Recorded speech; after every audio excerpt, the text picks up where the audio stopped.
Você já pisou nesse lugar sabendo que mais de 1 milhão de pessoas chegaram aqui à força? Poucos sabem, mas é aqui que o Brasil começou a se tornar no que é hoje.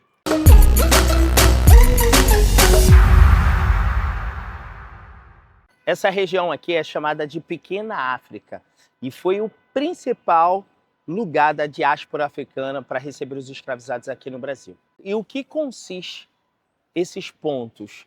É a Gamboa, Praça Mauá, Pedra do Sal, Institutos Pretos Novos e o Cais do Valongo. Toda essa região aqui recebeu 40% dos africanos escravizados de todo o continente. As fachadas são tombadas, você pode mexer por dentro, mas não pode mexer nas fachadas, tá? O IPHAN, né, que é um Instituto de Preservação Histórica, conseguiu preservar essa região com essas condições. Então, por isso que se mantém muita coisa aqui ainda. Muitas coisas aconteceram aqui historicamente falando. Então, por isso que esse circuito ele é muito, muito valoroso. Vamos nessa. Então, aqui a gente está entrando no Beco do João Ignácio, que foi um dos primeiros, foi o pioneiro entre o mestre-sala e porta-bandeira. Então, assim, é extremamente, porque a cultura da diáspora africana está muito ligada ao carnaval. Então, assim, ele veio diretamente de Salvador, veio para cá e a gente conseguiu fazer uma homenagem nessa região, principalmente porque é muito bem preservado. Então, assim, literalmente, a gente entende toda a concepção dessa região, ó, com o Hilário Jovelino, ó, Rei do Ouro. E aqui está uma figura representativa. E aqui a gente traz um pouquinho da história dele, né, ó. Hilário Joviano Ferreira, de 1873 a 1933. Tá? Sambista, compositor e grande carnavalesco, e começou com os blocos, né? Nasceu em Pernambuco, mas viveu na Bahia até 1892. Então, assim, veio, trouxe toda essa culturalidade para cá. E o Beco João Ignácio, né? Porque aqui existiu o Morro da Conceição, né? Nós dizemos que o Rio de Janeiro ele foi concebido através de 3 morros, onde tinha esses conventos e não tem jeito, né? A gente foi colonizado de acordo com os franciscanos, né? Que eles vieram para fazer esse evangelismo e eu gosto de dar essa contribuição. Mas, voltando ao Ignácio, ele foi considerado, né, pelos sambistas como o primeiro mestre-sala e porta-bandeira, né? Vamos dizer assim. Então, isso aqui é sobre um projeto do Ateliê que trouxe toda essa informação importantíssima e a gente sempre passa aqui mostrando essa figura representativa e a rua que dá o nome a ele, tá? Como homenagem ao póstumo. Então, ó, tu vê que toda a região preservada. Então, e também faz o circuito do roteiro Pequena África. Ó, saindo dessa rua aqui já para a lateral, a gente já começa a ver como é o fomento do samba da Pedra do Sal, que se tornou algo extremamente turístico, gente. Então, toda segunda que começou o Samba do Trabalhador, acabou tendo mais um dia, que é a sexta-feira. E aqui, a galera, já os barraqueiros, já se posicionando para ter esse evento, assim, e que se transformou em algo muito gigantesco, não tem jeito. Nós falamos que é o carnaval, literalmente, que é o carnaval fora de época, né? E, assim, realmente se tornou um atrativo turístico que vem pessoas de tudo que é lugar do mundo. E, assim, eu sou muito feliz em poder compartilhar esse momento. Inclusive foi um dos meus vídeos que viralizaram, um vídeo curto no TikTok, no Instagram, falando sobre a Pedra do Sal. E assim, uma coisa muito interessante sobre a história da Pedra do Sal que eu vou contar para vocês ao longo do caminho aqui. Importante entender por que Pedra do Sal. Existia aqui exatamente nessa rua que a gente está, houve aterramento. O Rio de Janeiro, grande parte do Rio de Janeiro que a gente conhece, houve uma modificação de região VIP. O que significa VIP no modo mais grosseiro falando? A região nobre do Rio de Janeiro foi transferida daqui do centro para a região sul, que é Copacabana, Leblon, Ipanema, aquela região ali, Botafogo. E grande parte do Rio de Janeiro foi aterrado. No entanto, que o Morro da Conceição ele foi destruído. Óbvio, não foi toda a areia e todo o aterramento que veio. Dizem algumas linhas de historiadores que vem de tudo que é lugar do Rio de Janeiro veio esse aterramento. E assim, essa região também foi concebida a isso. Então, muita coisa que tinha praia no subúrbio do Rio de Janeiro, aqui foi começar a ter aterramento para querer que as praias fossem só para as pessoas nobres. E aí vocês tirem a conclusão de vocês e pensem. Tudo que eu vou falar aqui é para vocês refletirem. Então, entendam.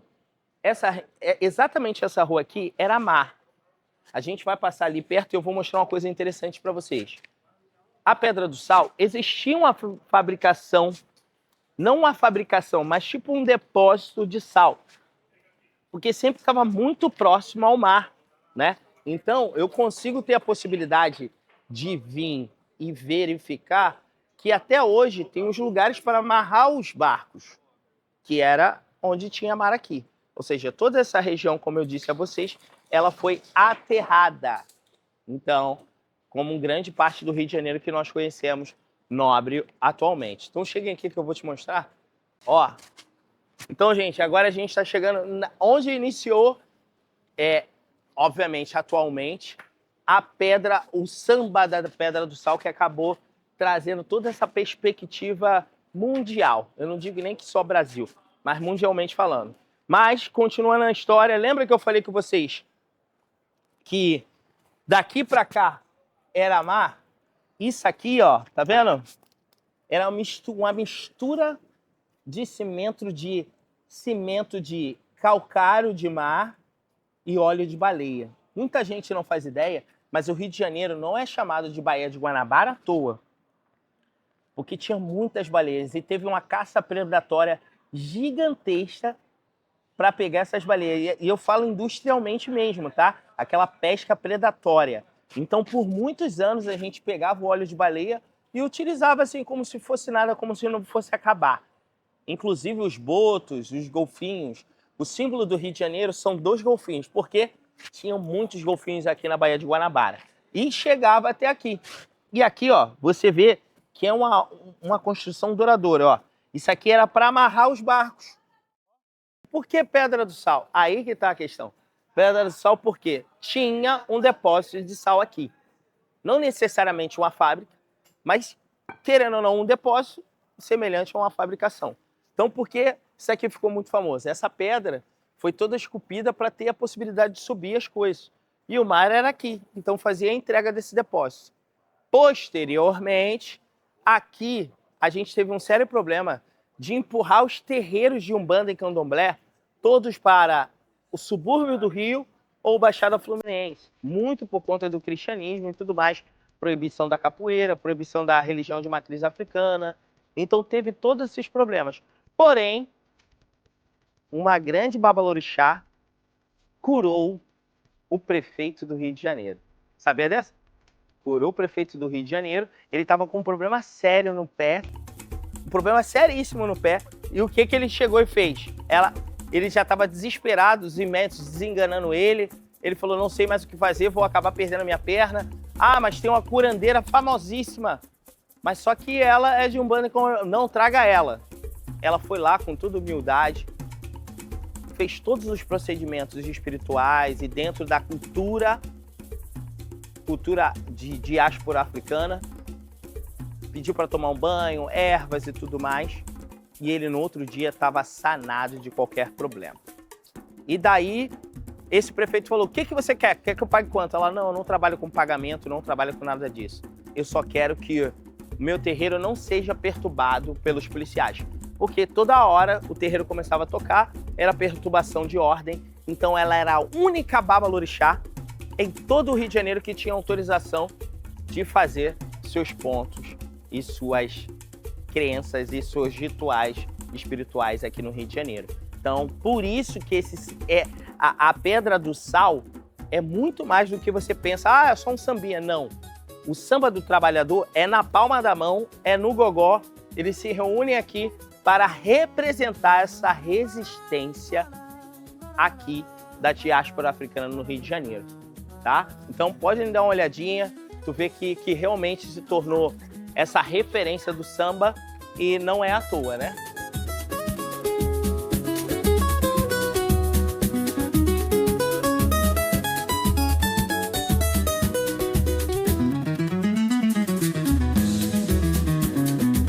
Então aqui tem várias figuras que estão aqui, ó, com homenagem, como o Heitor dos Prazeres, a Tia Ciata e vários outros personagens importantíssimos para essa diáspora africana. Então, assim, compreenda, nada é por acaso, o samba não nasceu do nada.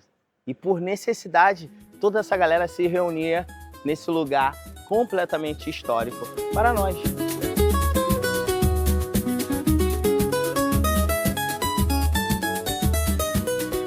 A Pedra do Sal, no Morro da Conceição. E aqui era um ponto de encontro de ex-escravizados e músicos. O berço do samba urbano no Rio de Janeiro. O samba não nasceu por acaso. Nasceu por necessidade. O Instituto Pretos Novos, ele foi descoberto muito recente, tá? Então, com isso, era onde eles diziam que era o cemitério dos escravizados. Na verdade, para mim, era onde os descartes dos corpos. E para muitas outras bases históricas. Instituto Pretos Novos não vem de preto novo, vem de mercadoria nova. E hoje, ele é um centro histórico e arqueológico que foi encontrado numa casa, numa simples obra que a proprietária começou a fazer e se tornou um símbolo de resistência de um dos pontos, e é um dos pontos primordiais da Pequena África aqui, do Circuito Pequena África aqui no Rio de Janeiro. Importante dizer uma coisa, essa iniciativa é completamente privada que se tornou um instituto. Então o que acontece? Quando eu falo isso, o pessoal acha que era só o Cais do Valongo, e não! Toda essa região aqui era onde tinham lojas, onde tinha revendedores, os navios chegavam e já em sequência eles já davam um jeito de resolver essa questão de revender os escravizados. Até porque, gente, era um longo período que a gente marca aí de mais ou menos 90 dias, entendeu? De viagem. E os que resistiam a todo esse processo chegavam aqui muito debilitados. Então, quando chegava aqui no cais do Valongo, aqui nessa região portuária, os caras queriam vender o mais rápido possível. Até esperar alguém chegar, eles já chegavam, revendiam e tinham os revendedores. E muito interessante porque aqui quando a gente fala todo um complexo que se envolvia, né, de mercadores, como quem queria já comprar os utensílios, como os grilhões, as correntes. Ali à frente, ó, a gente vê o lugar de fabricação de grilhões. Ó, é só olhar ali, ó, escrito até hoje. Olha lá, fundição de ferro e bronze. Aí você vê os símbolos ali, era onde era a fábrica dos grilhões. Então o pessoal acha que isso aqui é um complexo. Quando a gente fala complexo do Cais do Valongo, é tudo que chegava em volta, entendeu? E, graças a Deus, a gente consegue mostrar isso de forma clara, entendeu? Nem para todo mundo tá ligado? Aqui a gente está chegando no Cais do Valongo. Aqui a gente tem um monumento que foi muito escrito pelos Instituto IPN. Tem toda essa pegada. Uma coisa bem curiosa, que bem em frente ao Cais do Valongo, olha como a história se mistura, olha para ali. Aquela Casa Branca é onde Monteiro Lobato viveu, é um pouco mais à frente naquela ladeira, né? Que é um grande escritor brasileiro e negro. Então aqui é um monumento ao Cais do Valongo e à Pequena África. Aqui eu te mostro, olha, tem todo esse monumento aqui que tudo que está escrito aqui é muito quente, gente. Então você vindo aqui, você busca informação. Aqui, ó, vem falando sobre o Cais do Valongo, que foi construído. Então, de 1825 a 1835, de fato, aconteceu aqui essa migração de pessoas, porque teve uma lei para inglês ver. O que é a lei para inglês ver? O Brasil estava sendo incentivado pela indústria, vamos andando e eu vou falando, pela Revolução Industrial, para, literalmente, incentivar a libertação dos escravizados. Porque eles entendiam o seguinte, é melhor ter pessoas trabalhando com um salário mínimo, olha um questionamento importante, ou ter pessoas escravizadas? Um salário mínimo gira a economia. Girando a economia, gera renda, gera rentabilidade, gera tudo isso aí que a gente conhece. E com essa revolução, eles que estavam incentivando o Brasil e estavam financiando muitas coisas aqui. Com isso, eles deram um prazo para o Brasil parar de escravizar pessoas. A gente inaugurou o Cais de Valongo já sabendo que em 10 anos eles deveriam parar de escravizar. De 1825 a 1835 foi quando teve o momento de maior número de escravizados vindo para cá, escravizados africanos. Compreendam, como eles já sabiam que ia ter o final da escravidão, juridicamente falando, eles trouxeram o máximo de pessoas possíveis. E depois virou o Cais da Imperatriz. E assim, o que aconteceu com isso aqui? Foi ter as obras das Olimpíadas, da Copa do Mundo, toda essa reestruturação e revitalização dessa região, e eles foram fazer o escavamento para criar a base do VLT. E aí descobriram todo o cais do Valongo intacto. Então aqui teve muito aterramento no Rio de Janeiro, e isso aqui é muito proveniente de achar todo esse espaço arqueológico ainda literalmente intacto. É muito divino, é muito diferente. Então, ó, agora a gente vai mostrando aqui, ó, que aqui também teve é uma questão muito histórica. Foi uma região que teve muitas coisas como coisas do Barão de Mauá, né? Que teve vários depois de negócios aqui.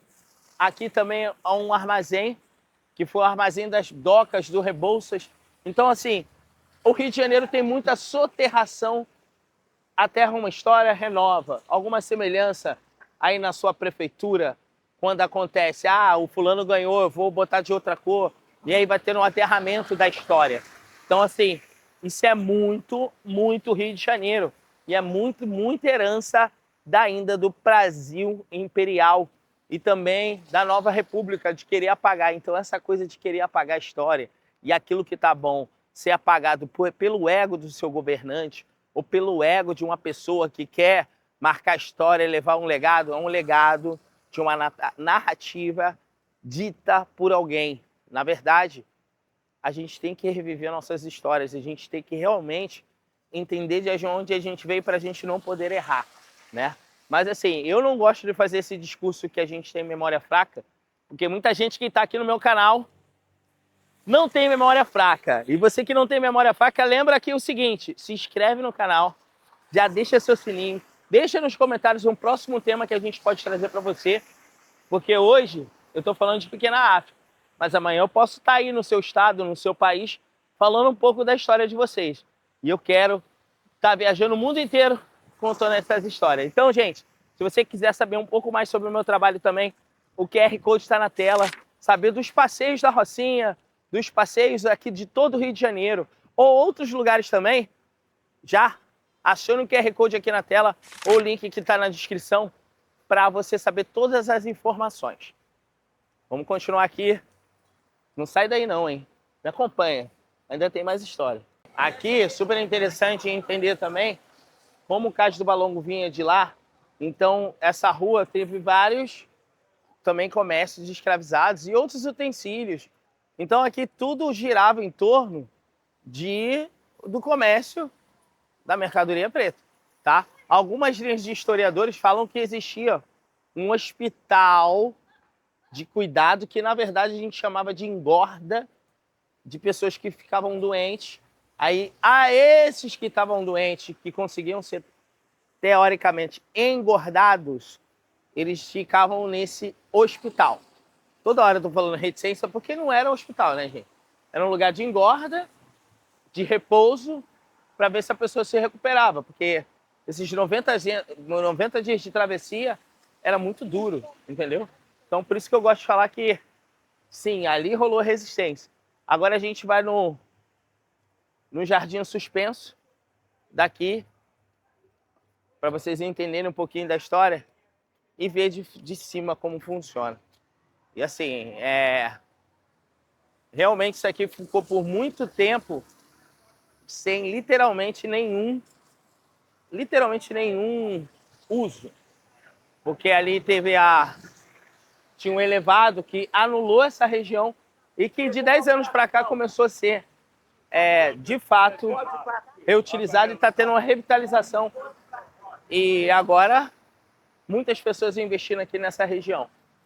Então, nada fica absolutamente escondido. A verdade sempre vem à tona. Demora o tempo que for. Ó, o casarão de cultura é aqui, onde tem várias coisas, e o jardim suspenso. Vamos lá? Então aqui, para eles tomar conta da primeira favela do Brasil, que é a Providência, o nome da favela Providência vem de Providência.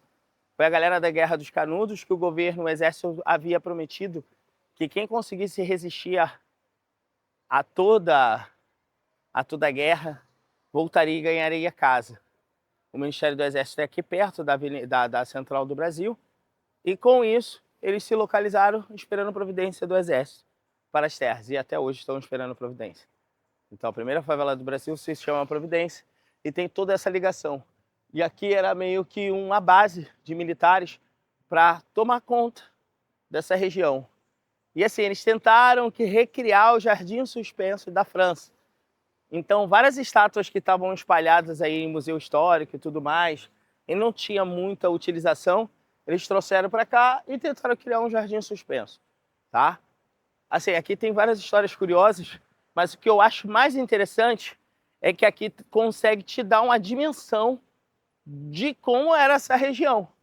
Eu vou trazer vocês para dar uma observada, e aqui a gente analisa junto como todo esse funcionamento mercadológico, né, da mercadoria nova, que a gente está falando dos escravizados, trouxe literalmente essa obtenção, ó. Olha lá, tu vê ali, ó, prédios de 1896, 1894, porque ainda não era tombado. Ó, tu vê que a parte de dentro é completamente modificada, mas o lado de fora completamente tombado.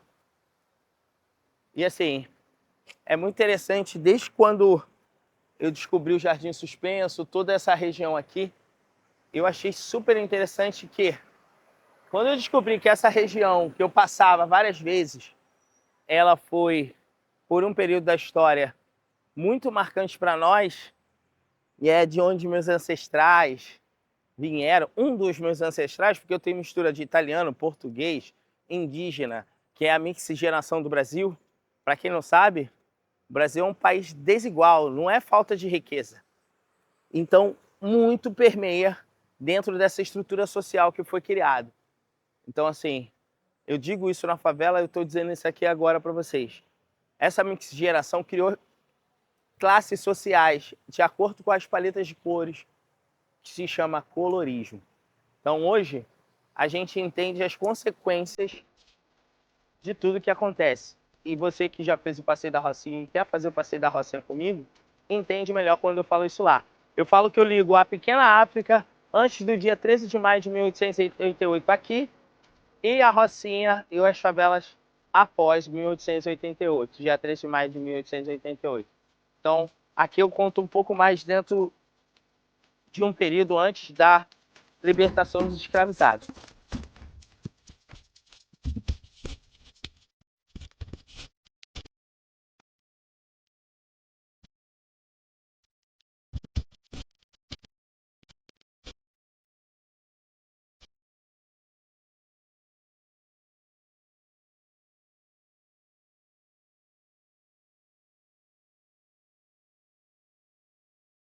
Aqui nós percebemos como funcionou. Ó, o cais do Valão Goulart, tá vendo? E aí vinha uma rua que tinha vários comércios, aí todo um ecossistema, não necessariamente só a loja de escravizados, tá, gente? Mas existia como qualquer outro centro. Comércios de todos os tipos, gente para comer, gente para se alimentar. Então tinha várias outras lojas aqui, nessa época aí de 1820, 25, 25, 30 até 35. Ah, mas de fato não foi 1888 a libertação dos escravizados? Sim. Mas depois de 1835 virou tráfico negreiro. Aí, assim, quem quiser saber mais, deixa aqui nos comentários, que talvez eu faça um plico de vídeo só explicando esse período, tá? Mas, assim, meu trabalho é como guia de turismo, não é como um historiador. E tudo que eu tô falando aqui tem base fundamental em alguma linha de viés histórico ou outra linha de viés histórico. Então, aqui eu não tô para defender viés históricos, eu tô aqui para te apresentar um roteiro turístico. Então, meu embasamento é todo técnico como guia de turismo, tá? E como especialista também em capacidade e em capacitação que eu fiz no Instituto Pretos Novos, que é essa ONG, esse instituto, na verdade, que ensina e traz todo esse trabalho da diáspora africana aqui na pequena África, tá bom? O Cais do Valongo é patrimônio mundial da Unesco.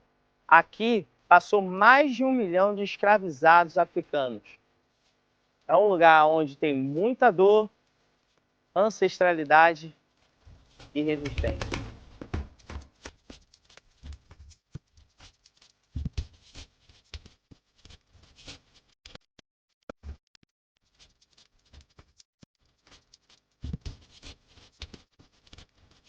O Jardim Suspenso do Valongo foi construído para trazer um arvorecer à região portuária do Rio. Hoje conecta-se ao Centro Cultural João Labar, que luta contra o abandono e celebra a resistência do povo preto aqui no Rio de Janeiro.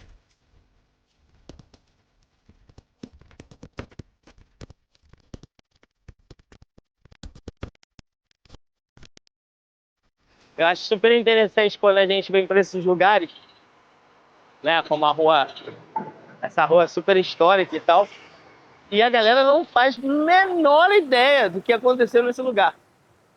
Eu tô falando porque eu fui uma pessoa assim, tá? Eu já passei por aqui algumas vezes, inclusive dirigindo ou de moto, e não fazia a menor ideia. E quanto mais eu sei, mais eu acho que eu não sei nada. É bizarro, mas é verdade. Eu sou só um porta-voz de uma pequena mensagem que tem vários especialistas, tá, gente? Eu realmente, cada vez mais que eu descubro mais, histórias, contos e coisas super interessantes, assim, que eu fico muito surpreso conforme eu for descobrindo nessa minha jornada como um profissional do turismo, né? Que é o cara que mostra de uma forma mais entretida do que um profissional histórico e tudo mais. Aqui a gente tá passando na casa da tia Ciata, que foi extremamente importante por um bom tempo.